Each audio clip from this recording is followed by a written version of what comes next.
Hi, I'm Nicole. I'm 19. Hi, I'm I'm Zimra. I'm 17. I'm Michael. I'm 15. And we're a part of Teen Council, a group of 15 teens who come across from all over the city, and we are trying to make an inclusive museum setting. We work creating teen programs, events, and different contests just to invite teens back into the museum, a pretentious place as it may seem, but we're trying to make it a welcoming space for everyone. Over the years, Teen Council has changed.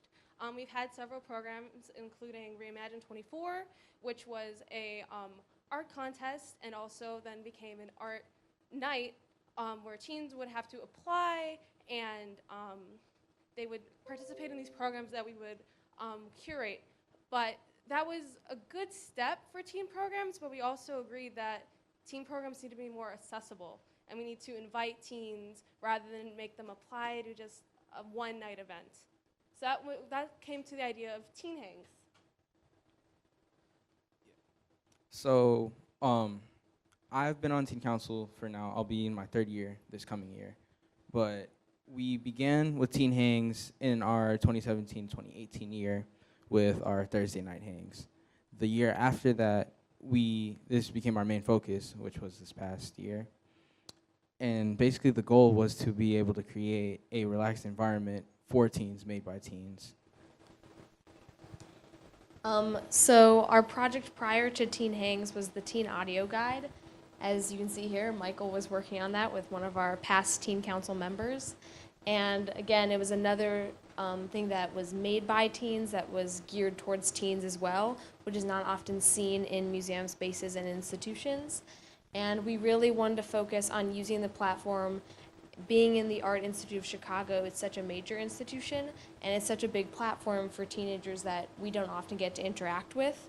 So we wanted to take that opportunity to use it to represent diverse teen voices and really create timeless stories in the audio guide and timeless experiences that can live in the museum space. So on our audio guide, we had teenagers speaking different languages, reading poetry that they wrote, interviewing artists that they were inspired by, and so much more. And I think that really brought together a bigger picture of what youth voices can look like in a museum. So this was some pictures from when we were doing the Teen Audio Guide and creating like our ideas and recording. And then as Michael mentioned, our teen hangs after our audio guide, we wanted to focus more on getting teenagers physically into the museum space, because earlier we just managed to get teen voices circulating in the space, so we thought this would be an important next step. So one of our biggest events of the year it's the event of the Art Institute. It is Exuberus, which is a giant party for teens that we spend a couple of months planning, and we just invite teens to just come and hang out in the museum setting, participate in programs that they may have never heard of before, and just hang out and just make art and converse with each other. It's something that we've been doing for years, and it's one of our biggest events. I got the experience to be able to DJ Exuberus in my first year of Teen Council. I also DJed this past year. It was a great experience, especially for my first year coming in and getting acclimated to the museum and the Teen Council as a whole, because it was just really nice to be able to see all the different types of teens that we bring in and have them be able to do something. Like, they weren't coming in just to view the museum, but there were things made for them to be there. And I just really enjoyed that, and I think that was a really important aspect of the museum and the Teen Council that I've enjoyed so far. Yeah, and also during Exuberus, that's Michael DJing. He did a great job, and that was also really special because it was rare to see a teenager actually DJing an event for teenagers. Yeah, we had a bunch of institutional pushback I'm trying to get that. I think you can speak on that a little. Yeah. At first, it was, I think it was new. It was the first time that Exuberus had a DJ that was actually a teenager.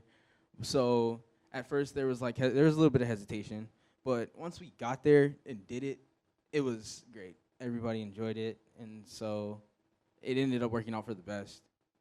Yeah, and I I think that's kind of a theme of getting youth to work in museums because, you know, there might be some hesitation or pushback, but I think in the end it often works out and it shows something for the better. Exactly. And then this was also me during Exuberus. We have teen-led tours during the event, and they're also going to be an idea for the future of Teen Council this upcoming year. And it's really just getting teenagers to then not only attend the museum or get there physically, but then to really get there and interact with the artworks that we have in such a massive institution like the Art Institute. So it was really unique for me. This was my first teen-led tour experience at Exuberus as well. And for it being my first time, it was really exciting to see the reactions from teenagers and even just random adults in the galleries. And they were really interested in what my teen perspective was and then what the people on my tour were thinking about artworks and how they wanted to interact with them. And I think the main takeaway from that is that the next step for teen programs, at least at the Art Institute, was then to kind of bridge that gap between teens who were working there and then the general public or your average museum visitor. Teen Councils gives us the opportunity to share our voices, but when we're working with Maura and Hillary, they never ask why. It's always like, how are we going to do this, and how can we support you through it? They never tell us this isn't possible. They always give us the support that we need to be able to do these projects, and I think that's something that's important to have throughout like all programs, is just never saying no, but listening and supporting through like teen ideas. Yeah, giving it a try. Yes. Is that Thank about you. it?